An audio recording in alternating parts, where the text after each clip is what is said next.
here's why I think social media is going down the drain and why it might not be around for much longer. No one is having fun doing it anymore. I used to open Instagram and be so inspired, so excited. I would see people doing things on their instruments I'd never seen or heard before. People were collaborating, people were supporting each other. There were all of these little micro communities popping up in music and the arts, etc. People were making content they were stoked on.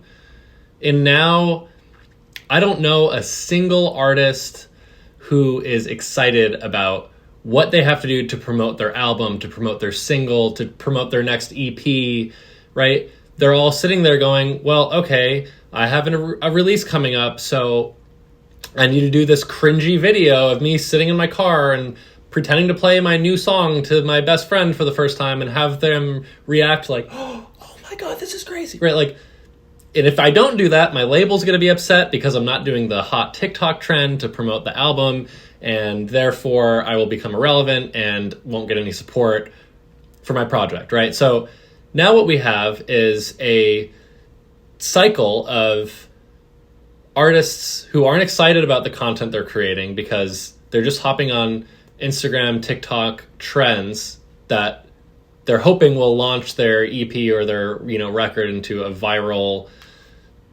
sensational video, sound, whatever, and the song becomes a hit. But the things required to make that kind of content aren't authentic to the artist. So now we have artists creating content that are not authentic to their vision, that aren't expressing their artistry. They're not excited about doing it. They're all becoming, sad because they have to do it. And then as a product of that, everyone consuming, when me and you are sitting here scrolling on our phone, we're consuming this content that they didn't like to create, but now we are accustomed to seeing this content. So this is what we expect to see. But I talk to people who are doom scrolling all day and they don't like the content they're seeing. And yet we all continue to cater to the algorithm, which wants the TikTok dance, which wants the viral trend, right? But no one's having fun making the trends and no one's really having fun watching them. So I guess my question is where is all of this going, right? When Instagram first released, the 10-second, 30-second video, it changed the game. There was no catering to the algorithm yet. There was no, viral TikTok-y thing, trends, right? People were just like, oh my gosh, I can share what I've been working on today on this guitar riff, or here's my new song on piano and me singing it. And it was so inspiring. Everyone was like, holy shit, there's other people all over the world creating just like I am. And we're coming together, we're talking about our signal chain and our gear, and we're collaborating, we're writing songs together, we're making real life connections. I met some of my best friends in real life on Instagram, years ago, right? To make it a little more guitar specific, right? For example, pickup music. I don't know if any of you follow it. Everyone knows about pickup music. My friend Sam Blakelock started that years ago. And that was such an amazing movement community, right? Because when that started, it was every musician and every guitar player was uniting and supporting each other, right? There was no trolling, there was no hate, there was no, oh, this is fake, this person isn't actually playing. There was no drama, I guess is what I'm saying. It was still the age of Instagram, social media, where people were excited about it and people were creating things that they're excited and happy to share, right? And now it feels like, since we're consuming and creating a lot of content that we don't care about, but we know will perform well in the algorithm, it's creating less community and more division, if anything. If you read comments on anyone's videos these days, it's way less love out there. There's way less support. There's way more trolling and way more negativity. And I'm not blaming anyone for that. I'm just saying I think it's a byproduct of what we have been consuming and creating, right? So I don't know. I don't really know where I'm going with this. It's just been on my mind lately because I'm not having fun anymore. I'm not having fun doing social media. It feels like an egregious, long process of getting my blood drawn every time I have to do it. It's like, I don't want to be doing it. It's not fun. It doesn't feel good. It's not, you know what I mean? And I'm just like, where is it all going? You know, I also battle with this a lot because I feel obligated to do it because I run an online business that sells guitar lessons and stuff, right? And if I stop posting, then my business stops. So I'm like, well, shit, I have to keep doing this, whether you like it or not. You know what I mean? So like, take the spoonful of medicine down the hatch and just deal with it. But it's kind of becoming unbearable, and I want to change it. I want to change the course that we are all headed on, because again, no one's having fun, and social media has become more addictive than ever. I find myself on my phone an unreasonable amount of time of my day is spent on my phone. If I just go take a pee right now, probably going to take my phone out and scroll for 10 seconds. Like, why? I don't know, because I'm addicted to scrolling, right? But again, it's not like it used to be when I would open Instagram and be inspired and be like, oh my gosh, I can't wait to play the guitar today. This is so cool. I'm like, ugh, I don't care. Like, what am I even, what are we watching? What are we doing? You know, and I think it has a lot to do with how labels and how the business, the music business, has kind of pivoted into like, oh, you want a record deal? Cool. We'll handle the distribution, but you're going to do all your own promo, and you have to do it on TikTok. And if you don't get a viral TikTok, we don't really care about you. And until you get that viral TikTok song trend, then we'll care about you and work on it. So it's like, now all these artists, you know, I see it affecting their music too. I've been in sessions where people are like, all right, you know, I have a really good EP, but I need a single that will just perform well on TikTok. So let's write a TikTok song. Let's think of what would sound good as a viral TikTok sound. So now, not only, content aside, let's forget about content for a second. Let's just talk about the art that the artist and their artistry is creating and developing and putting out, right? Now their own artistry is being like molested by TikTok or by Instagram, because it's like, we need it to fit this one thing.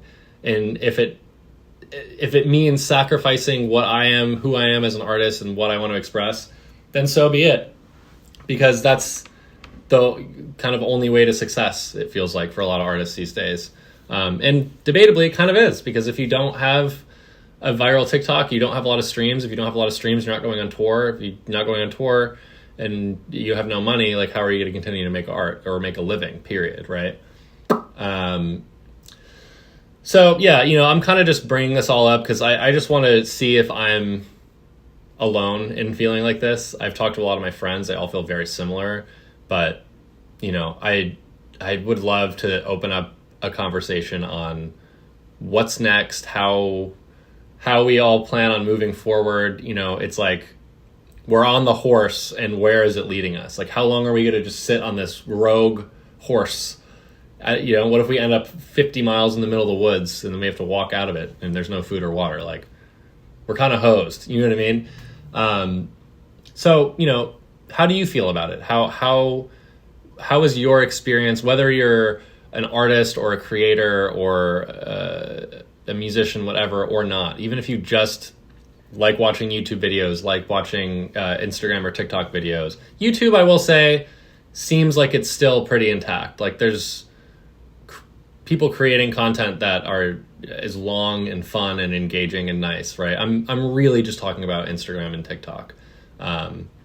Also, one thing I left out entirely is, specifically with Instagram, and TikTok, you know, I worked for years to like get a following and get people to follow me, right? Because I want to teach people guitar. And I worked really, really, really hard to amass the audience that I've curated on Instagram. And I used to be able to put a post out and it would go to everyone. Everyone, you follow me, you made the free will choice to follow my page so that you could see the videos that I make, right? That's why we follow someone, because we want to see what they're doing.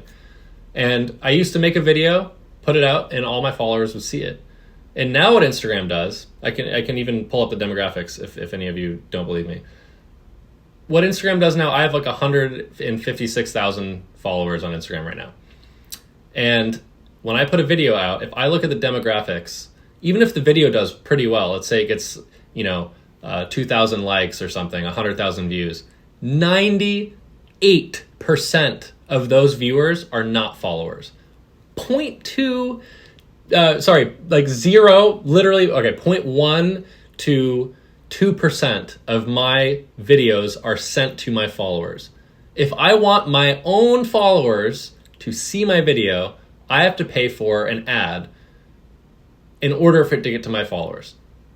Like, what? You know what I mean? Like, I worked hard to create my audience, and now Instagram is going, cool, well, we're holding them hostage over here. If you want to pay us $500 to let your new little guitar video be seen by maybe 40% of them, you can do that. Otherwise, we're going to show it to, about 100 of your 150,000 followers, and we'll show it to a bunch of strangers. And the nice, you would think, well, oh, dude, that's great. They're pushing it out to people who don't follow you yet. That's potential new followers. Well, no, because they're not sending it to the demographic that I'm after, who was our guitar players. Most of the people who are seeing my videos randomly aren't musicians, aren't guitar players. Maybe they've searched up thinking about buying a guitar or something once. So Instagram's like, oh, they like guitar, let's send it. And they don't know who I am. They're not gonna subscribe to my website. They're not invested in me. We don't have any rapport, right? So it's so frustrating. The artistry side for musical artists is absolutely ruined. The business side, I'm trying to run a guitar lesson business, is completely trashed. It's just so wild and so exhausting and so tiring to navigate, and I'm so over it. It's no part of me wants to do it anymore. I have to, because I have a business to run, and it's part of doing business, sure, but it feels illegal. You know what I mean? The power they have over us as creators, as artists, as consumers, it feels illegal. And I wish there was something we could do. So if you have any ideas, please let me know. In the meantime, thanks for checking out this video. If you made it this far, please consider subscribing. It really helps me out, because YouTube actually does a good job, if you're subscribed to someone, of sending you their stuff. And you can hit the notification bell, which basically means if you subscribe and hit the bell, you'll pretty much guaranteed see the next time I post a video, and you'll get a little notification, and you can watch it. And maybe you have fun, maybe you don't. Either way, you gotta live and let die. You gotta give it a try. So thanks for listening to me ramble. I don't do videos like this very often, so let me know if you loved it. Let me know if you hated it. And thanks for being here. I'll see you next time.